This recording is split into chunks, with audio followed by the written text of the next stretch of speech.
Hello, I'm Daniel Hooker, Assistant Athletic Director for Media Relations here at Western Carolina University, reporting from Catamount football practice today on Monday, August 8th. For the first time this preseason, Western Carolina put on the full pads today, and business started to pick up quickly.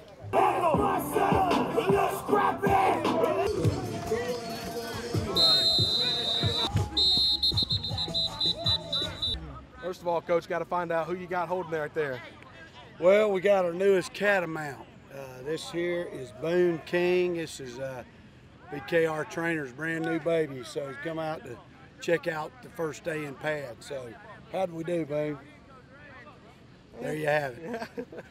Coach, talk about that assessment of your first day in full pads. Well, I thought the guys, flew around today. There was guys were being physical today. They were excited to be out here.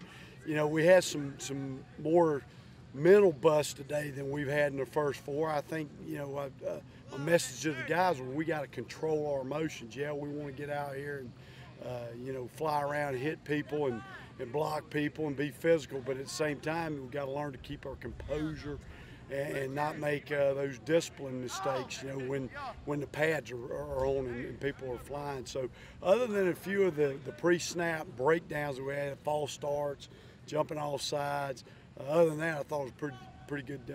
The Catamount football team is working through their fifth practice of this preseason on the field, but a lot of stuff takes place behind the scenes. We talked with Coach Spear about the importance of meetings, the weight room, and everything else that happens off the field and preparing the squad to practice on the field here this preseason. Being a great player is more than just being out here on the field. It's like if you're in math class, if the only time you do math problems is in there when the teacher is on the board, it always looks easy.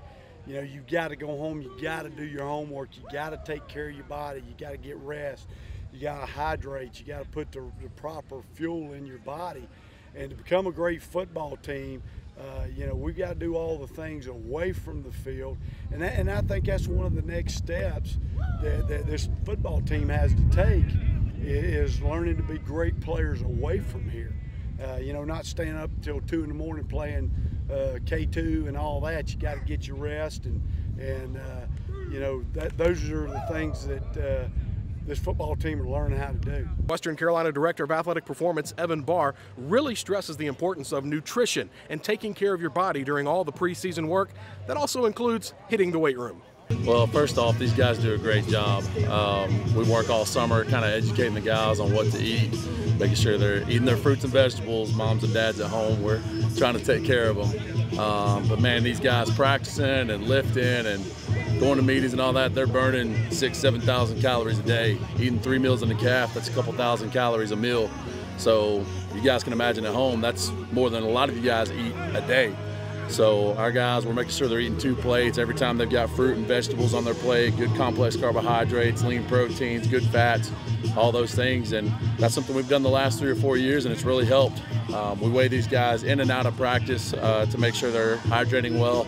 Guys can lose 8 to 10, maybe even 12 pounds in one practice. So we have a hydration station in the middle of practice and at the end. Based off their weight, they know exactly how much to drink Gatorade water-wise and things like that to make sure they're putting good fluids back in their body and are ready to go for the next practice or the next thing that they have.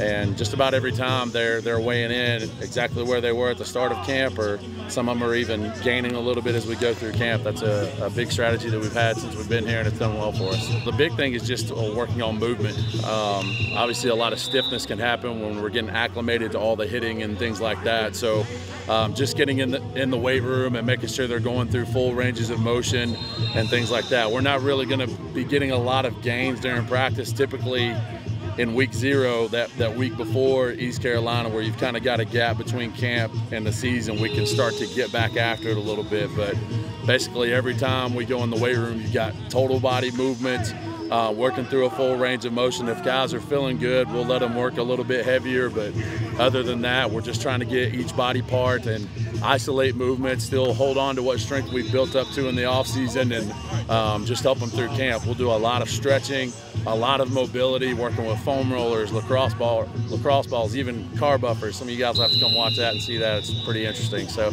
but these guys, our goal is just to make them feel good for practice. The goal is always performance. We're a performance staff. It's not just strength and conditioning. So if they're not performing well on the field because we've overdone it in the weight room, we're not doing our job. So we're just making sure movement-wise they're good, working on knee and ankle injury prevention, shoulder prevention. Before practice, we're hitting the hurdle mobility and shoulder prehab, and just anything we can do, again, just to make sure their performance is great. That's the first goal. Second goal, we can't prevent all injuries. It's football, but we try to do the best we can and make sure we cover our ground on all the things that we can help. So that's really what the weight room's all about during camp and leading into those first couple of weeks of the season. Equally as important as the nutrition and things that are going on in the weight room, it's hydrating, staying hydrated. We talked with Brandon King about the importance of keeping fluids running through the players.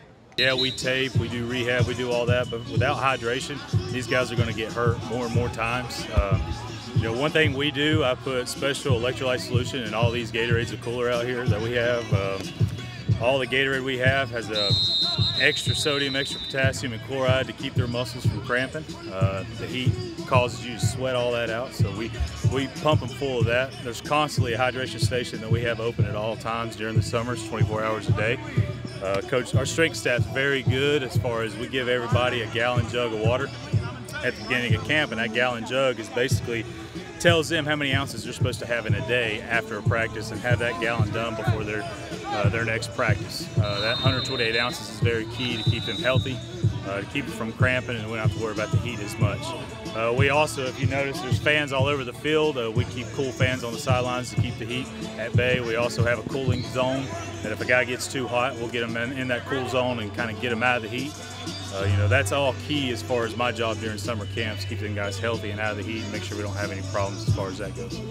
Mentioned today's the first day in full pads for Western Carolina this preseason. We talked to some of the players, both offense and defense, to find out who enjoys it more, the offense or the defensive guys. Well, with me being a tight end, I'm going to have to go with the offense. It's one of those things where I think mutually both sides enjoy it. But on offense, you get to really see from going jerseys to pads, well, would I really have made that block, or as a running back, would I really have missed that tackle and avoided the guy and got loose? And it's just a lot of fun for, the O-line and people like my position, because we finally get to, strap it on, get in the trenches, and do what we love doing best, just knocking heads and having fun. So defense, of course. The defense loves getting after it. We get amped up when it's full pass. I feel like the offense gets a little scared sometimes when I get amped up. Whole defense get amped up when I get amped up, so it's all good there. Well, I think it's portrayed that the defense like hitting more because, they're supposed to be physical, the defenders of the team, but I honestly think it's offense because we like to bring that impact, because we know that if you don't bring it, you're going to receive it, so we like to bring it first. So that's it, offense. Today, I guess it kind of looked like the offense like hitting us a lot more. We were making a lot of mistakes because the defense is pretty new to us. But we'll find out once the scrimmages come who like hitting harder. I don't know. We're both popping heads pretty good, both of us. But I got to rep offense, so offense definitely. Likes hitting more on first day in full pads, offense or defense? Defense. That's all you got to say? Simple. More. I mean, that's a simple question. The offense definitely loves hitting more. We bring that wood to the defense, and they understand that. Really the defense, but today offense came and banged it out on us a little bit today. We just got to fly around and make those missed tackles that we had today and learn to get better from them. Western Carolina will have its first two-a-day practice coming up on Tuesday, another one coming up on Thursday. In between will be the on-campus media day and the team picture. Everybody looks forward to that day here in Cullowhee. First scrimmage coming up on Saturday right here at E.J. Whitmire Stadium and Bob Waters Field. 2 days are always a grind. We'll get a lot in. It'll be physical in the morning. We're going to put in short yardage tomorrow morning. We're going to actually scrimmage a good bit in the morning. Then we're going to come back in the afternoon, do a lot of special teams, and do some red zone stuff. So we're going to try to shorten the practice to about an hour and 40 minutes in the morning, about an hour and a half in the afternoon. Being physical in the morning with short yardage, getting after it, and then the afternoon, a lot of polish and some red zone stuff. So we just got to be smart. We got some good players, got to keep them healthy. Reporting for the Catamount Sports Network and CatamountSports.com, I'm Daniel Hooker.